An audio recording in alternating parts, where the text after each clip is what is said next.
First ever Rise Hunt. What do you call it? Rise Hunt videocast. Rise Hunt videocast. I'm never going to remember that. That's what it's called. But that's what it's called. We're not changing the name. We just got done recording the first one ever.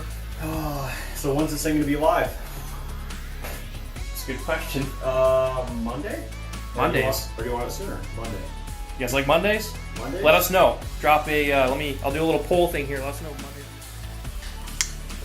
Ooh, you missed it. You ruined that. Oh, you throw that in there. Alright, perfect. Welcome. Today we are recording our first ever Rise Hunt videocast. Videocast, I like it. Just came up with that on the spot. I think that's what we're going to go with. Is that what you want to call it? I like it. Okay. I don't have any other names for it, so. Videocast is pretty sweet. Alright, so pretty much everybody's doing a lot of podcasts these days and video vlogs and all sorts of things. So we kind of wanted to throw a little more content at you guys and tell you a little bit more about who we are, what we're doing throughout the year, and we figured this was a pretty cool way to do it. So we're gonna try this thing out. We kind of threw together a microphone setup for today. We're gonna upgrade this stuff here over the next couple of weeks. If you guys you like this, we get some good feedback and stuff. But we don't really have a set schedule or a plan or anything for this. We're kind of thinking, maybe every 2 weeks or sometimes weekly, drop a video on like Monday, kind of just come in, sit down, talk about hunting, what the Rise is up to, what we got going on, and just kind of throw it together. Yeah, I think if we had enough stuff to talk about, we could throw out one every Monday, but it may turn into a bi-weekly thing or kind of mixed in as we have stuff to talk about, I guess. But for sure. So right now all of our content, we've got our vlogs going on as we go out and we hunt or we shoot our bows or hanging tree stands or whatever. We're throwing vlog videos out, and those are on both Facebook and YouTube. We put all those, and then we have our segment series, which is a bi-weekly semi-live web show throughout the fall. It's a 100-day? 100 days, 7 segments. Each day represents 1% of the season, and we break that 100% down into 7 segments. So every 2.5, sometimes 3 weeks, depending on how the season goes or what's happening in the season, we break that down into a bi-weekly video that we drop. I guess we call semi-live. And basically what that is the 5 of us now traveling the Midwest, hunting big deer, and we're just putting this video out for you guys to see as soon as possible. Yeah, and it's kind of cool. We were kind of going into last season looking for our own touch or our own stake in the video outdoor industry here, and trying to do something a little bit different than everyone else. And we figured roughly we get about 100 days to hunt, so let's break it up this way, and every 2 weeks we'll drop a video. And this is on top of our vlogs that we're doing throughout the whole year. So this segment series ends up being 7 segments, and it's our bread and butter, I guess you could say. That's what we want to be known for, is our segment series, and that's where all of our really, really in-depth editing. Tyler, he's a madman behind a keyboard, and he throws everything he can at that segment series to make it really cool, really interesting, and entertaining for everybody to watch. But then our vlogs are pretty kind of basic, I guess. It's more of us just talking about what we're doing, what's going on, and they're more live. We might go out and hang some tree stands, and we have those vlogs up the next day, Right. So that's kind of a cool way to keep people in the loop. But for sure, all kinds of different ways of putting content out nowadays, and we're kind of just trying to take it that one step farther. Obviously the segment series, the weekly vlogs, and now this. What do you call it? The Rise Hunt videocast, I think. Yeah, you're just gonna say what that is. I'm not gonna remember. We'll go with that. But we're just trying to honestly just listen to the viewers, through their feedback and what they like to see. Maybe there's some things that they don't want to see, or there's other things they want to see more of, and we'll figure this is going to be another good avenue to listen to the viewers and see what they want more of. And this is just another way for them to hopefully get to know us and learn what we're doing and some of the products we're using and the strategies we've got. But we're going to go over all sorts of different topics here over the next few months with this and getting everybody into deer season and getting excited for it. So, For sure. well, we could jump right into. Was that last weekend we were turkey hunting, or was that 2 weeks ago now? That was last weekend. Yeah, it was last weekend. It was last weekend. Had our first annual Rise turkey hunt. Invited everyone involved at the Rise out to my house, and went and shot at a couple birds. Too soon? Well, you know, I'm still a little sour about it, but it happens. You know, it's bow hunting. For sure. I launched an arrow at a bird, and we didn't get that bird. You got some feathers. We got some feathers. We gave him a nice little buzz cut. He was due. For sure. The old long beard was due for a buzz, but no, we had a lot of fun.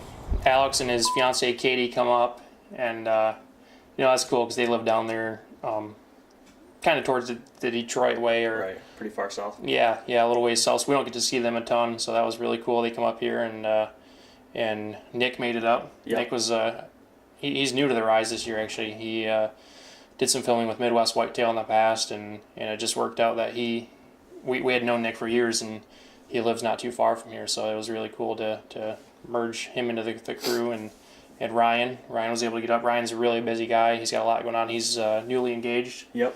So he's got a lot of big life events going on right now. So that's cool that he was able to free up some time to come up and hang out and Yeah, for sure. do some hunting. Yeah, he got to unbox his new Expedition bow, so that was pretty cool. Yeah, I think he was pretty pumped. Yeah, we've had it for a while. He's just, like you said, so dang busy, you know, trying to find time to get up here, but he was excited.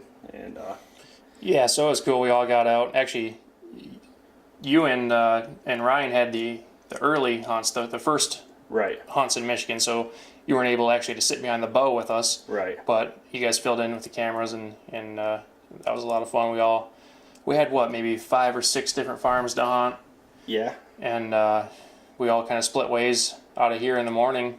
I mean, we were getting up at 3:30 in the morning. yeah. For sure. It was You guys early. Well, yeah, we were I getting up slept at in Saturday morning. No Rise Tyler, we were calling him. Yeah, I had to live up to my nickname there, No Rise Tie.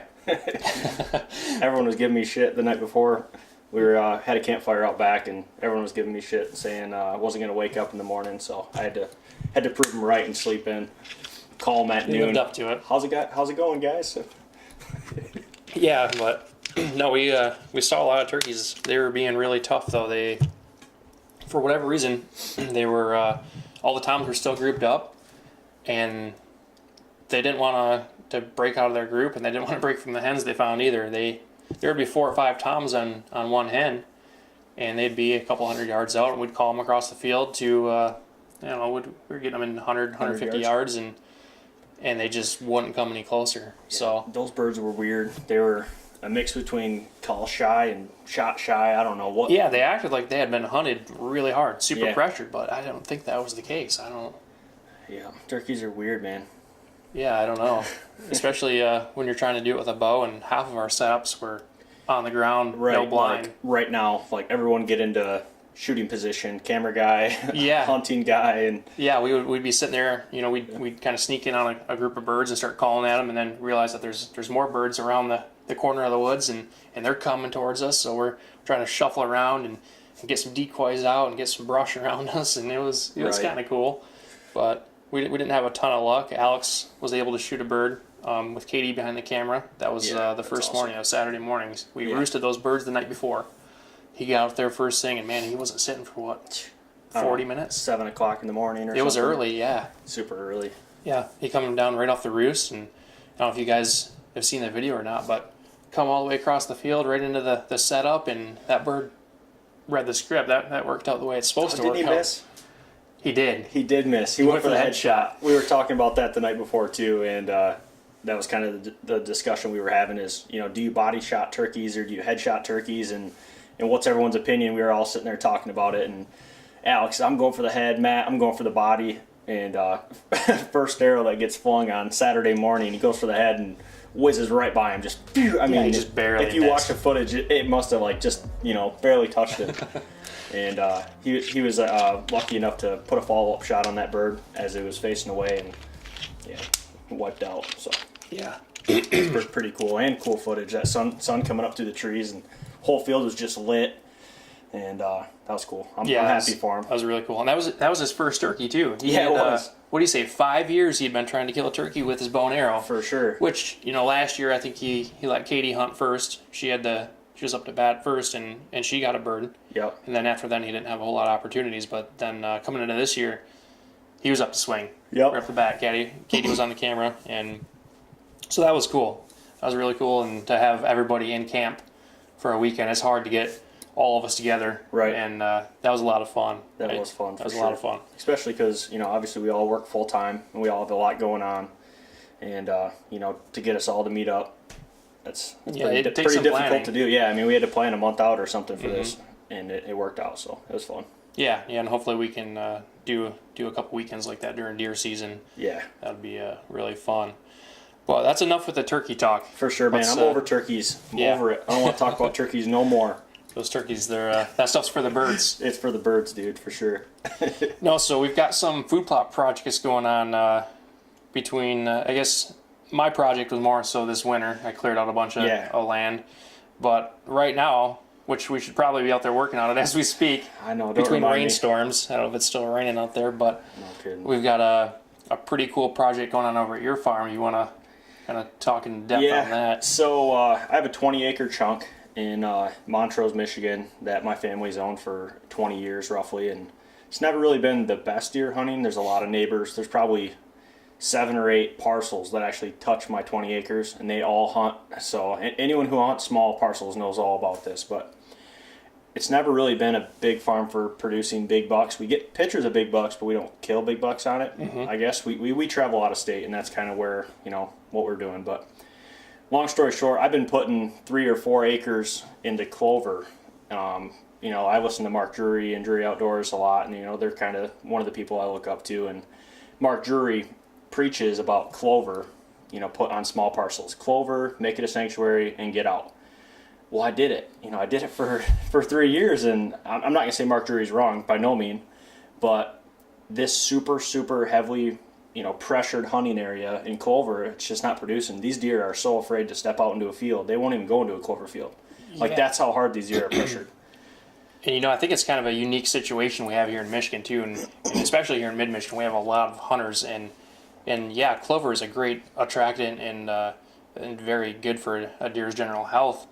But you've got to set these plots up, especially on smaller properties, for when you want to kill those deer. Right. And in Michigan, it's kind of hard, especially on small property, to pick out a deer and say, this is the one I want. I'm going to wait for him. I'm going to pattern him.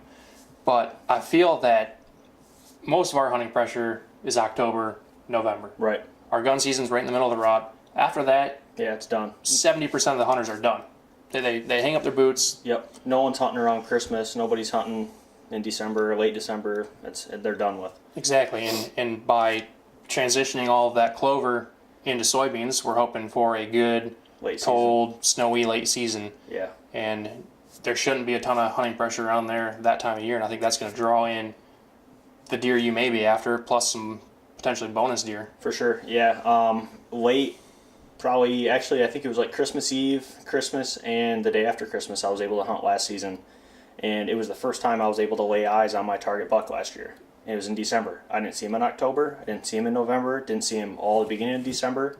In the late December, he was on the neighbor's bean field, or cut cornfield, actually. Yeah, cut corn. Yep. And that just shows right there, these deer will travel from God knows where to find food. That time of year, they need the food to survive. For sure. If it gets cold, they've got to be on the food, and they've pretty much got to be up on their feet moving, or they're going to freeze to death. Right. In late season, they're not going to dig up clover. Obviously, in October it's great, but December, clover's probably not helping you that much. And I feel like, if you have the right weather late season, they're pretty predictable. Yeah. You've got a good standing crop of soybeans or corn or whatever it may be.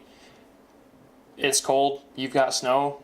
And those deer are going to be hammering, and it's just going to be a waiting game. Yeah, that's cheat codes at that point. Yeah, you got a big bean field with a redneck and that's almost taking cold temps. Yeah, taking the video game from hard, turning it down to easy a little bit, or at least medium, maybe. Medium, yeah. It's never easy. I'm never going to say it's easy, but No, early season's a good time to kill some big deer too. Over those early season plots and stuff. But it's you got a lot more stuff to deal with in the areas that we hunt. There might be it's warm out, so there could be a kid coming through on his 4-wheeler riding around, or Right. or you could have 90-degree days where the deer just aren't really moving. Right. So we just kind of are feeling that in our general area, late season is probably gonna be our best time to go after some of these deer, and we're kind of transforming our properties around that to accommodate late season hunting. For And sure. it's, hopefully, we'll see how it works out. This is Yeah. kind of our first year of going that crazy with late season crop. For sure. I mean, the last thing you want to think about, rolling into summer is planning 8 months out or something. You know what I mean? Like 8 months from now, I'm going to be hunting this bean field when it's freezing cold. But at the same time, you get that 7-day window in October. I think October 1st through October 7th around us is generally pretty good. Yeah. And then pretty much from the 7th to the end of gun season, it's pretty damn tough around here. Good luck. Good luck. Good luck. I mean, it's potentially still some of the best hunting, but potentially some of the worst too. It's the highest pressure. It is for sure. I've hunted it through all those dates before, and it's okay at the best, at the very best. And that's kind of why those times of the year we've decided to just up and hunt other states from here on out, and we'll probably just focus our Michigan hunting around early and late season, and in the rut we'll continue to do our traveling because for sure. And keep in mind, this is based off of our small parcels. I mean, if you have 300-400 acres in Michigan, granted, then you're good. You don't have to leave like we do, but we're hunting smaller parcels, so it's a little bit different. Yeah, and not every parcel is the same, but it feels like we're seeing some kind of consistency between these farms here, and we want to try something different. This might be the golden key. I don't know that this could be it, or it could be worse. For sure. But that's always an option. We come across it a lot. Yeah. We try something different, and it's worse. For sure, but we're always going to continue to, try different things and see what works, and might as well look at a different crop every year. Something different. Something different. Change your scenery, change your Exactly. stand placement, one tree over. You're like, oh, this is way better. Yeah, I mean, I guess worst case, if this doesn't work, this is kind of like playing D or E now. Like if this doesn't work, we're gonna sell everything and move to Iowa. Yeah, that's the plan. That's actually the plan anyway. I wasn't gonna throw it out there like that, but perfect. Lauren's gonna kill me, but I'm pretty sure I have her convinced. Pretty sure. There's been discussion of piecing out of Michigan and heading on to greener pastures. Oh, yes. So we'll leave that at that. But anyway, before we leave the Iowa discussion, Matt has an Iowa tag this year. Well, we don't know that yet. Oh, 4 years. 5 years. Oh, this is 5 years. Yeah, I think 5 years, 4 preference points I have going into this draw. Oh, you better. I thought I was in last year. Last year I had 3 points, and you can look up the draw stats on your phone there, and I think it was like, I want to say an 85% chance I was going to draw with 3 points. I fell in that 15% that didn't draw. That's my luck. Maybe it's a sign of something better to come this year. I don't know, but my fingers are crossed. I should have an Iowa tag this year, and I'm planning on spending a lot of time out there. That's probably gonna be my only out-of-state hunt this year is Iowa, which I'll bounce out there a few different times. Right. But normally we do North Dakota early September. Yep, September. Probably gonna skip on that trip this year. Save some money. Save a little money. Save a little time. I don't think I've even told you yet. I put in for a Kansas preference point. What? I did. Is that what I saw in the Rise story a couple weeks ago? Yes. Kansas. I threw in for Kansas. I was out there. Me and Brickle went out there probably 5 or 6 years ago. Okay. Checked some shit out. Looked really cool. A lot of really nice land. That was right after EHD hit really bad, so we didn't see a ton of deer. But we talked to the local game warden, and he kind of gave us some of his pins and told us, there's big deer here, big deer there. Let us in on the secrets and said, if you come back to this place 5 or 6 years from now, this is the best place to be in Kansas. And that's where you're going? And that's kind of what I'm thinking. Nice. Go out there. Probably going to do an early muzzleloader hunt next year. That's what I'm looking at, early September. So what is the application period for Kansas? I don't even know. Is it a year, 2 years? You can draw a tag, I believe, almost every year, but okay. by having a preference point that basically guarantees you a Guarantees it. spot. So Gotcha. I wanted to kind of plan ahead on it, but I mean, it's still a possibility to put in a draw tag next year. Cool. But yeah, so That's exciting. yeah, it'll be cool. What are you gonna do this fall? I don't know. Everything's up in the air still. Dude, I have no plans. Last year, I did not get a lease last year and kind of missed the boat, hunted public in Ohio.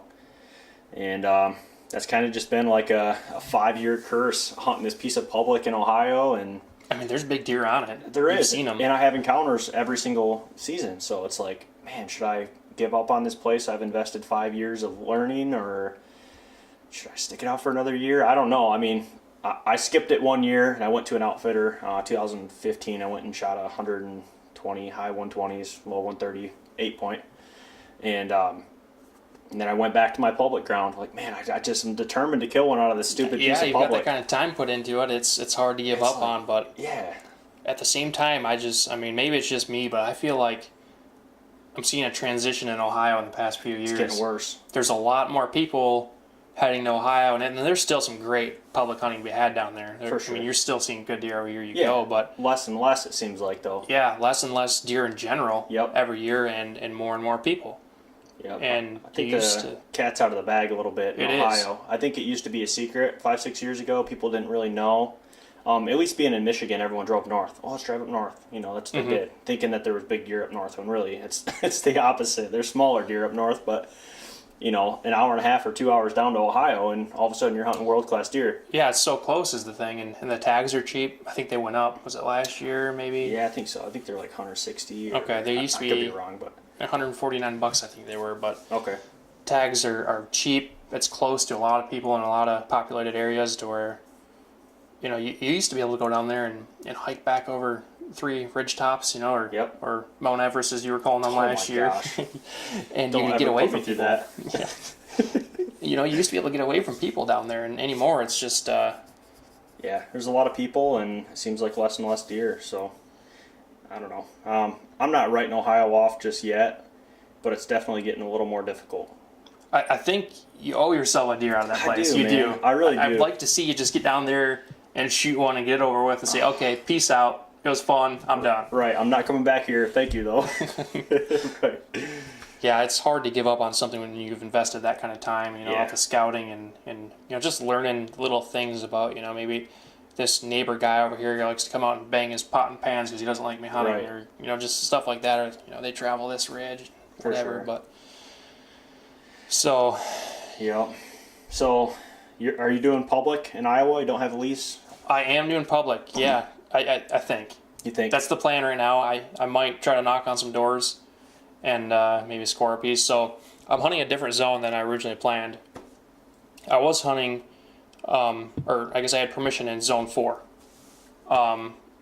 You actually were at the piece I had permission to hunt. Oh, yeah. That's where I was planning to hunt. I got that permission wasn't a lease, to. that was permission, right? Okay, Yeah, I do remember going I had there. permission. Did I say lease? I don't know what I said. I don't remember what you said. I had permission to 480 acres there, and it was a really nice looking farm, and there's a lot of deer on it, but just something didn't click on it. I don't know, it just didn't seem right. I did a lot of scouting, did some shed hunting on it, found some... Not a lot of timber. No.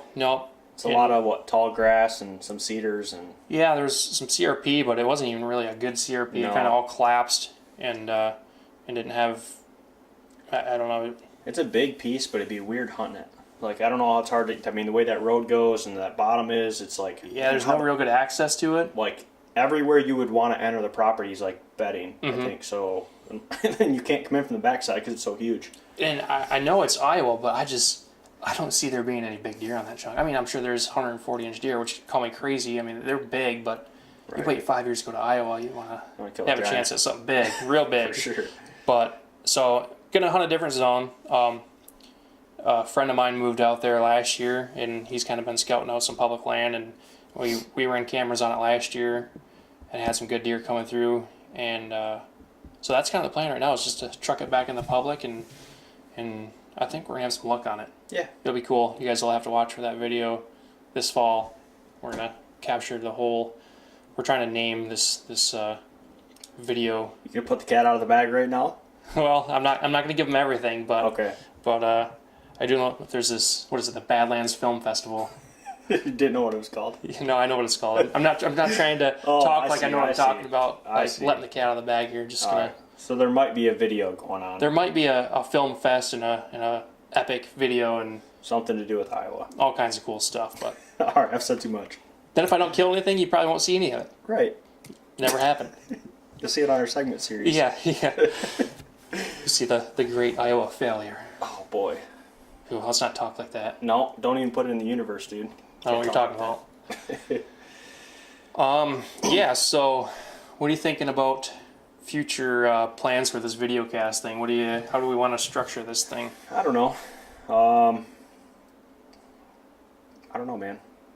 Kind of just get on here, talk about hunting, talk about plans, talk about what we got going on. Are you still thinking every 2 weeks, or what are you thinking? Yeah, Every we week, we aim for every 2 weeks, or I mean, if we got enough stuff to BS about, we could throw it out every week. Okay. I guess we'll feel the people out and see what they think of it. See how For sure. how this one edits up. We've never shot anything even close to this. So Right. This is Yeah. all new. This is totally new. This was like pitched over the phone. Hey, let's do this. Yeah. And we don't have the right equipment, but let's try We're anyway. piecing it together tonight. Like, okay, we need to go to Best Buy and get an adapter for that camera because we don't have the right microphones. And For sure. We got one wired one going, one wireless one going. yeah, this is clamped on here with a GoPro mount, It's some ghetto stuff going on but here. it works. We think It does work. maybe. We'll see how the audio turns out. But no, yeah, we're just gonna kind of hop on this thing every once in a while and let you guys know what we're up to and maybe what's going on in the industry and some new products and who knows, maybe we'll get carried away and have some guests on this thing in the future. Yeah, for sure. Or at least have the rest of the Rise guys on here, even if we can get them like from home or something to throw a camera on them and we chat over the phone or yeah, we just FaceTime them. yeah, whatever. Oh gosh, I know we're going for low budget, but Yeah, no, I'm just yeah, I don't know.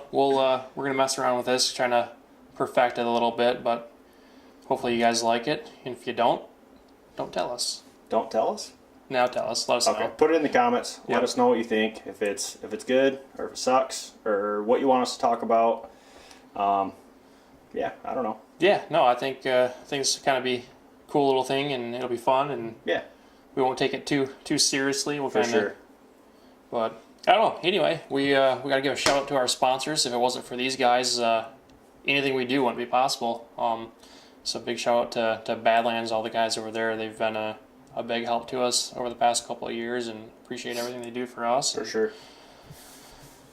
Expedition Archery is our new sponsor for this year. For anyone who doesn't know, we got a chance to meet those guys down at ATA this year. Obviously, we knew of Expedition. I believe they were not a newer company, but repurchased last year, rebranded, I guess. Yeah, they're kind of rebuilding the whole company. And they got a really awesome bow that they're putting together right now. It came a long ways in the last couple of years. Dude, I'm impressed. Dude, seriously, like for sure. I mean, we've been shooting them since, I don't know, a little after ATA, for the most part. yeah, that was when was that we got those? They've kind of been trickling in, but all 5 of us have Expeditions now. We've got 3 of the Mountaineers and 2 of the Makos, which is kind of their flagship bow, and For sure. and they all shoot so sweet. It's we feel right at home with these guys. They've kind of taken us under their wing, and it's really cool. It's a great shooting bow.